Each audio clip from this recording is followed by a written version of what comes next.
नमस्कार प्यारे बच्चों। आज हम जिस पाठ पर चर्चा कर रहे हैं वो पाठ है कक्षा 7वीं का बाल लीला और कुंडलियां, जिसके कवि हैं जो बाल लीला है वो सूरदास जी द्वारा लिखी गई है और जो कुंडलियां हैं वो गिरधर कविराय जो हैं उनके द्वारा लिखी गई हैं। सबसे पहले हम बात करते हैं बाल लीला की। जो सूरदास जी जो हैं वो कृष्ण भक्त थे। उनकी सारी रचनाएं अधिकतर श्री कृष्ण जी की लीला पर आधारित थी। उनके बाल मन का, उनके बाल रूप का वर्णन, उनकी भक्ति का वर्णन बहुत ही अच्छे से उन्होंने अपनी रचनाओं में किया है। यहाँ पर उनके बाल स्वरूप का ही एक वर्णन जो है वो उन्होंने किया है कि जहाँ पर श्री कृष्ण जो हैं वो यशोदा मैया से ये शिकायत कर रहे हैं कि जो दाऊ अर्थात बलराम भैया हैं, जिनको दाऊ, हलधर, बलराम इन सभी नामों से पुकारा जाता है, वो उन्हें बहुत चिढ़ाते हैं। तो शिकायत करते हुए वो कहते हैं कि मैया मैया अर्थात यशोदा मैया, मोहि दाऊ बहुत खिजायो। खिजाना चिढ़ाना, कि जो बलराम भैया हैं वो मुझे बहुत चिढ़ा रहे हैं। किस कारण चिढ़ा रहे हैं देखिए।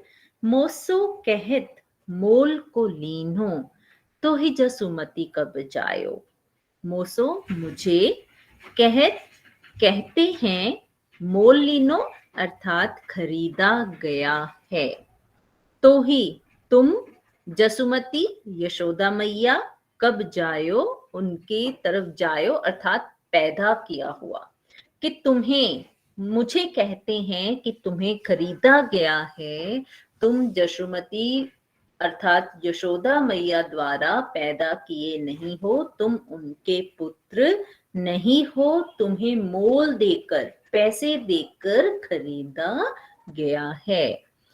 कहा कहूं यह रिसके मारे, कहा कहूं, क्या कहूं, यह यही रिसके मारे, रिस मतलब गुस्सा, क्रोध, कि मैं आपसे क्या कहूं, मैं इसी क्रोध के मारे अर्थात इसी क्रोध के कारण खेलन हो नहीं जात, मैं खेलने भी नहीं जाता हूं। किस गुस्से के कारण कि बलराम भैया जो हैं वो और सभी साथी जो हैं वो मुझे यही कहकर चिढ़ाते हैं कि तुम यशोदा मैया के पुत्र नहीं हो, तुम्हें खरीदा गया है, और इसी क्रोध के कारण मैं खेलने भी नहीं जाता हूं।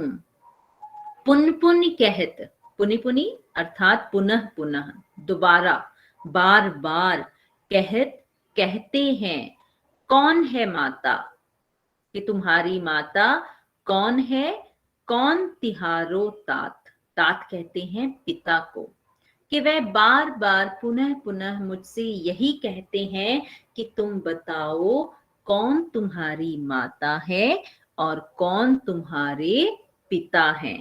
तात अर्थात पिता। गोरे नंद जसोदा गोरी, वर्ण के आधार पर बात कर रहे हैं वो, रंग के आधार पर वो उनको तंग कर रहे हैं कि उनके यशोदा मैया भी गोरी हैं और नंद जो उनके पिता हैं वह भी गोरे हैं। तू कत, तू क्यों, श्याम शरीर, तो तुम्हारा शरीर जो है वो श्याम वर्ण का क्यों है। चिढ़ाने का ढंग देखो कैसे वो उसको रिलेट कर रहे हैं, संबंध बता रहे हैं कि जब नंद बाबा और यशोदा मैया दोनों गोरी हैं तो तुम्हारा शरीर जो है वो श्याम वर्ण, जो थोड़ा कालेपन में होता है, वह क्यों है। इसलिए जो है तुम उनके पुत्र नहीं हो, तुम्हें मोल देकर खरीदा गया है। चुटकी दे दे हसत ग्वाल सब सीख देत बलबीर, बलबीर भी यहाँ पर बलराम भैया को कहा गया है कि सभी ग्वाले जो हैं वो चुटकी दे देकर अर्थात तालियां मार मार कर या मजाक उड़ाते हैं मेरा, मुझ पर सब हंसते हैं और सीख देत, सिखाने वाला उनको कौन है, बलबीर अर्थात बलराम भैया। कि सभी ग्वाले जो उनके साथ गाय चराने जाते हैं, उनको जो बलराम हैं, वो यही शिक्षा देते हैं, वही सिखाते हैं उनको, और वो सब इसी बात पर मुझ पर हँसते हैं, मुझे चिढ़ाते हैं। तू मोही को मारन सीखी। तू यहाँ पर यशोदा मैया को कहा गया है कि हे यशोदा मैया, आप मुझे ही मारना सीखी हो, आप मुझे ही डांटती रहती हो, दाऊ कभू न खींचे। दाऊ पर अर्थात बलराम भैया पर आप कभी भी खींचती नहीं हो, आप उनको डांटती नहीं हो, आप केवल मुझे ही डांटती रहती हो। देखो, तुलना कर रहे हैं वो अपने साथ बलराम भैया की कि यशोदा मैया जो है वो मुझे ही डांटते रहते हैं, चाहे वो माखन चोरी की बात हो, चाहे कोई भी बात हो, आप मुझे ही डांटते रहते हो, मैं छोटा हूं, परंतु आप कभी भी बलराम भैया पर खींचते नहीं हो, जबकि वो सभी ग्वालों को सिखा कर मेरा मजाक उड़वाते हैं। सभी गवाले जो है वो मुझ पर हंसते हैं कि मैं आपका पुत्र नहीं हूं। मोहन को मुख रिस समेत लख। रिस क्रोध, जब क्रोध आता है तो मुख बिल्कुल लाल हो जाता है। तो यहाँ पर मोहन श्री कृष्ण जी को कहा गया है कि जब श्री कृष्ण जी का इस गुस्से के कारण उनका मुख लाल हो जाता है, उस लाल मुख को देखकर जसोदा सुन सुन रीझे। यशोदा मैया उन्हें सुनकर, उनके लाल मुख को देखकर बार बार उन पर रीझ रही हैं, अर्थात उनको उन पर प्यार आ रहा है, लाड आ रहा है। सुनह कान, कान्हा सुनो। यशोदा मैया यहाँ पर कह रही हैं कि हे कान्हा, तुम मेरी बात सुनो। बलभद्र चबाई, बलभद्र बलराम भैया, चबाई चुगलखोर, कि जो बलभद्र हैं, जो बलराम हैं, वो बहुत शैतान हैं, चुगलखोर हैं, जिसे हम नॉटी भी कहते हैं। जन्मत ही को धूर्त, कि जन्म से ही वो ऐसा धूर्त है, ऐसा शरारती है, उसे सभी को चिढ़ाने में बहुत आनंद आता है।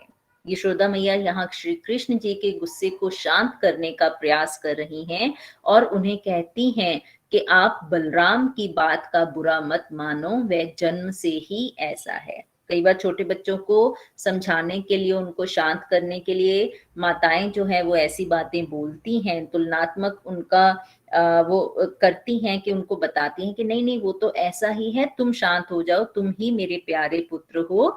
और देखिए अगली पंक्ति में भी वो कहती हैं, सूर श्याम मोहे गोधन की सौ, क्योंकि गाय को वो बहुत पवित्र, बहुत आदरणीय मानते हैं।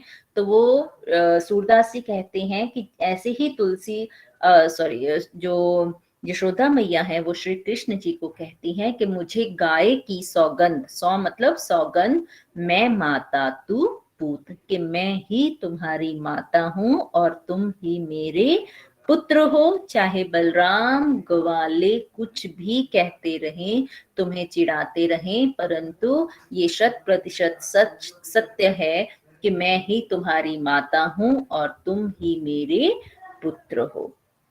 तो ये जो बाल लीला है ये सूरदास जी के द्वारा लिखी गई है और उनके श्री कृष्ण जी के जीवन की बहुत छोटी सी एक घटना जो है, क्योंकि उनके आप लोगों ने कार्टून में भी देखा होगा, श्री कृष्ण जी पर इतनी कार्टून पिक्चर्स भी बनी हैं, दूसरे सीरियल्स भी जो आते हैं उनमें कितनी सारी उनके जीवन की छोटी छोटी जो लीलाएं हैं, जो घटनाएं हैं, जहां पर कुछ ना कुछ वो अपना चमत्कार कह लीजिए वो दिखाते हैं। कभी किसी राक्षस को पूतना का वध करना हो या कुछ भी हो, तो ये भी सूरदास जी ने उनके जीवन का एक छोटा सा प्रसंग जो है उसको इसमें प्रस्तुत किया है।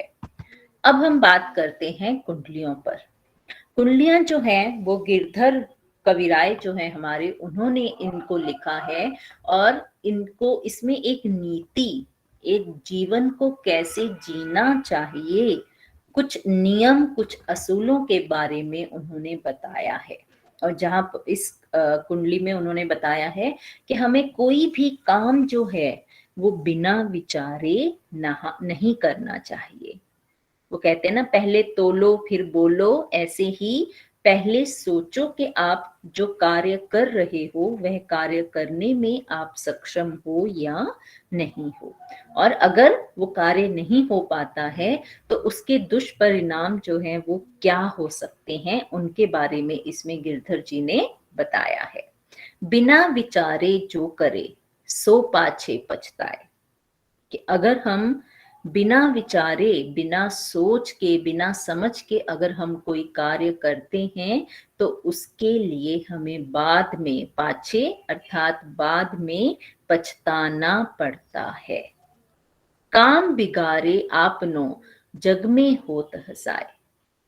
एक तो हमारा काम बिगड़ जाता है क्योंकि हम उस कार्य को करने में सक्षम नहीं थे, हमने सोचा नहीं, हमने ढंग से उस कार्य को कैसे करना चाहिए उसके बारे में कुछ भी नहीं सोचा। और जब हम बिना एक प्लानिंग के, बिना सोचे विचारे अगर हम कोई काम करते हैं तो वो काम बिगड़ जाता है, और अगर वो काम बिगड़ जाता है तो पूरी दुनिया हमारे ऊपर हंसती है। जग में होत हसाए हमारा मजाक बन जाता है। जग में होत हसाए चित में चैन ना आए, और जब सारी दुनिया हम पर हंसेगी, हमारा मजाक उड़ेगा, लोग आते जाते हम पर कटाक्ष करेंगे, तो चित कहा गया है मन को, हृदय को, तो हमारे मन में भी चैन नहीं आएगा। चैन कैसे नहीं मिल सकता? क्योंकि हमारा मन वो कटाक्ष सुनकर दुखी हो जाएगा, मन भटक जाएगा, शांत नहीं रह पाएगा। तो खान पान सम्मान राग रंग मनेह न भावे। जब मन उदास होता है, कोई कार्य हमारा बिगड़ गया है, बहुत ज्यादा नुकसान हमें हो गया है, तो क्या होता है, हम चिंता में आ जाते हैं, और जब हम चिंताग्रस्त हो जाते हैं तो हमें, चाहे वो खाना पीना हो, सम्मान हो, कोई कितनी भी बातें कर ले, कितना भी आदर मान दे ले, और राग रंग कहा गया है जितना हमारा मनोरंजन के साधन है, वो भी मनह न भावे, मन को बिल्कुल भी अच्छे नहीं लगते हैं। भावे अर्थात अच्छे नहीं लगते हैं। कह गिरधर कविराय दुख कुछ टरह न टारे। और ये ऐसे दुख होते हैं जब एक बहुत काम कोई बिगड़ जाता है, मान लो हम विद्यार्थी जीवन में भी ले, अगर हमारी कोई, हम किसी एक कक्षा में फेल हो जाते हैं, हम सफल नहीं हो पाते हैं, तो वो दुख जो है वो ताउम्र हमारे साथ रहता है कि हमने हमारे जीवन का एक सुनहरा साल जो है, एक वर्ष जो है वो व्यर्थ गंवा दिया। तो ऐसे ही बड़ों के जीवन में अगर कोई भी ऐसा काम हो जाता है जिसे हम टाल बाद में नहीं सकते हैं, तो ये ऐसे दुख हैं जो जीवन भर साथ रहते हैं, जिन्हें हम चाहकर भी टाल नहीं सकते हैं। तो उन्होंने क्या बोला, इसीलिए हमें सोच विचार कर प्रत्येक कार्य जो है वो करना चाहिए। बिना विचारे हमें कोई भी काम जो है वो नहीं करना चाहिए, क्योंकि जब मजाक उड़ता है, जब संसार में हंसी उड़ती है, तो हमारे मन की शांति भंग हो जाती है। किसी प्रकार का खाना पीना, मान सम्मान, मनोरंजन, राग रंग इत्यादि अच्छा नहीं लगता है, और इनसे उत्पन्न जो दुख होते हैं वह टालने पर भी टलते नहीं है, और ये बात सदा ही मन में खटकती रहती है। खटकत है जिए माही, जिए मन, हृदय, और ये बात जो है हमेशा मन में खटकती रहती है कि हमने यह मुसीबत क्यों मोल ली, क्यों मुझे ये दुख झेलना पड़ रहा है, क्योंकि मैंने वह कार्य जो है वो बिना विचारे किया था। अवधि भाषा का बेटा इसमें प्रयोग है, कुंडलियां छंद में लिखी गई हैं, और इसमें जैसे हमने ये देखा टरत ना टारे, एक बड़ा सुंदर जो मुहावरा है उसका भी प्रयोग किया गया है। तो ये था बेटा हमारा पाठ, जिसमें हमने सूरदास जी और गिरधर कविराय द्वारा लिखी गई रचनाओं के बारे में